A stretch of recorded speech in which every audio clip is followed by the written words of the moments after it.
what I was going to do is try to explain who the people were at Whitestone and how all of these events transpired. I've been studying Standing Rock history for 20 years now, and one of the things that I was really shocked to learn is we don't have any written history for Standing Rock. There isn't a book wrote about Standing Rock history. There's bits and pieces and books about Sitting Bull or Gall or all of these, but there's nothing wrote specifically about Standing Rock. I wanted to talk about Whitestone, which will lead right into the Killdeer battle. And the reason why this is so important is right now we are in the struggle with oil fields up north. Second, this year is the 150th commemoration of Killdeer. And how important is that to all of us, because all of our families fought there. So, but I'm going to spend majority of the day talking about what happened in Whitestone. So first, what is it? Whitestone was just a place or event, but the Ihunktawa, Hunkpatina, and Pabaska lived in the James River Valley. And I do have maps here that show the traditional land bases of everybody.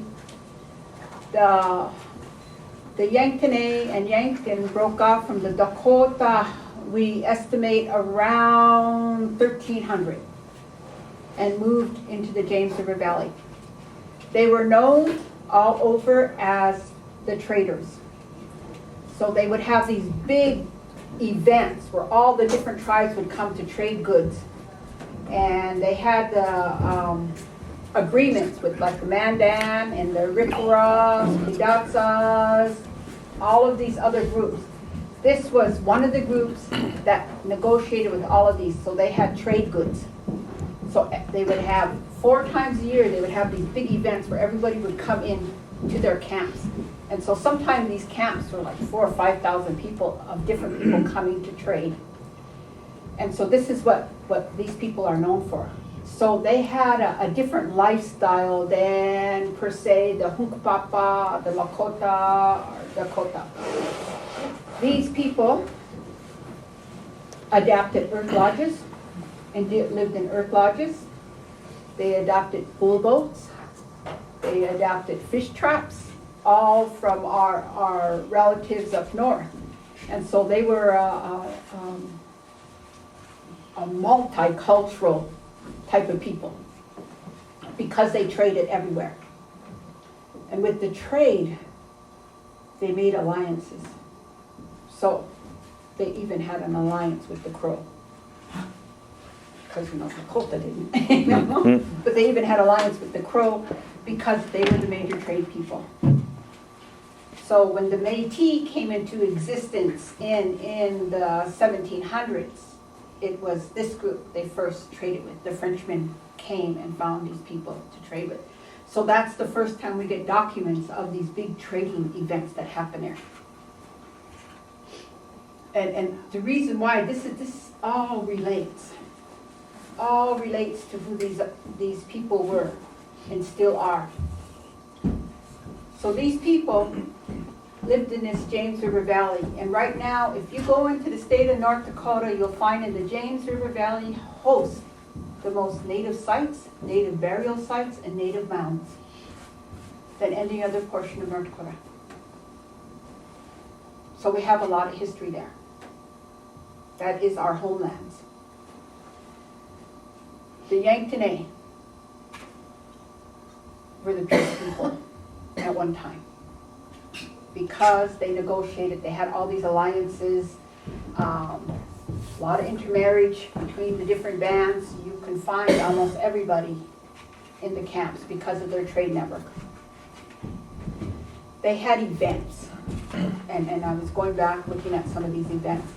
They had events where all the people would get together and everybody would come. So they had an event where all the spiritual leaders would come and practice and show their wares. They had events where all the best weapon makers would come all the best hunters would come and they would have these events.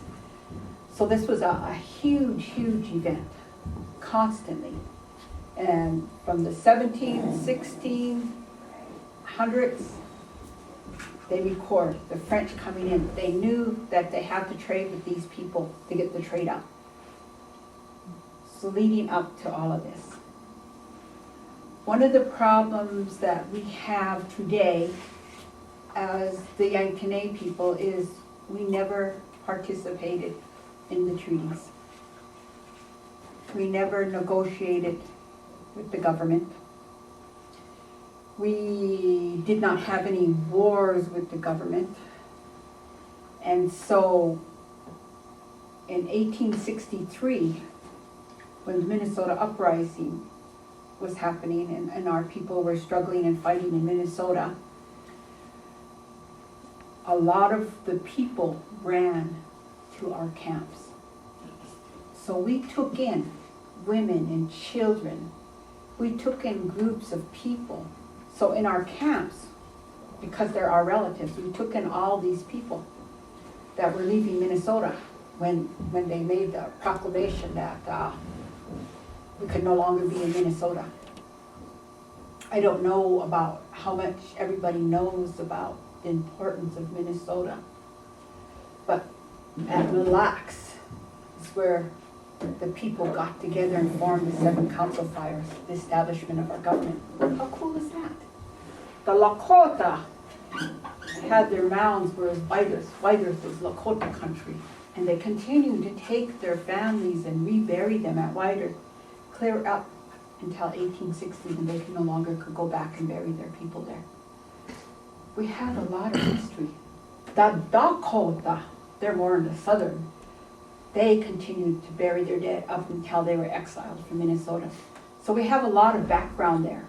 So when these people were being chased by the army, they came to their nearest relatives, which was us, Yanktonais.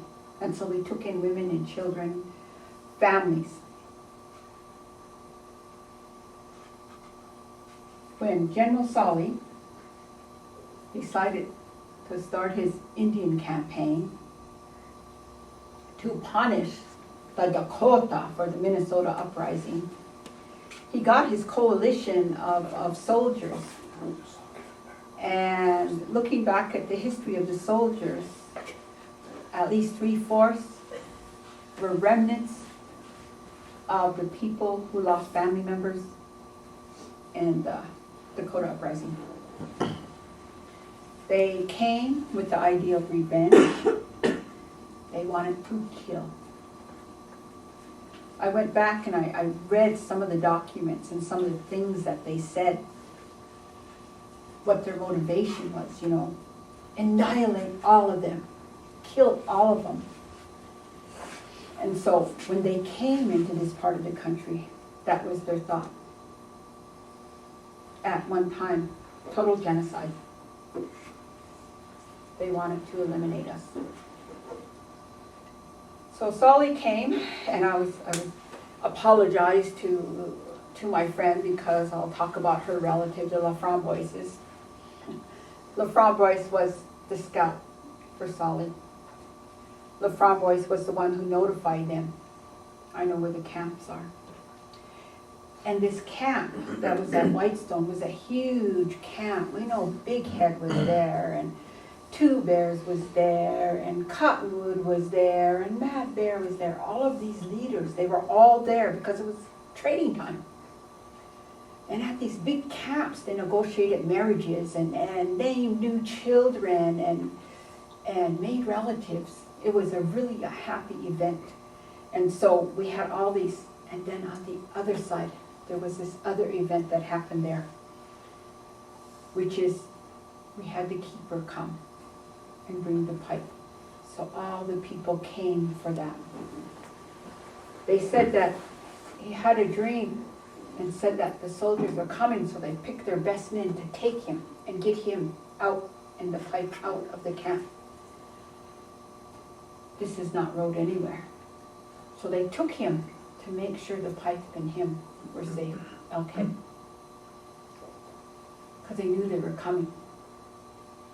The rest of the men were out hunting, because this is, if you've ever been out there in the James River Valley, Whitestone is up here on this ledge, and then you go down into the hill, and there's this big valley. That was the migration route of the buffalo. And so everybody would gather because they knew the buffalo would be coming in for their last big hurrah of getting ready for winter, and because the land was so plush there in James River Valley. And so everybody was there buffalo hunting.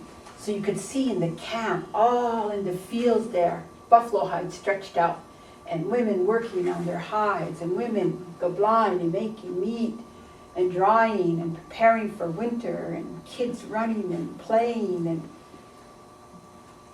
the camp.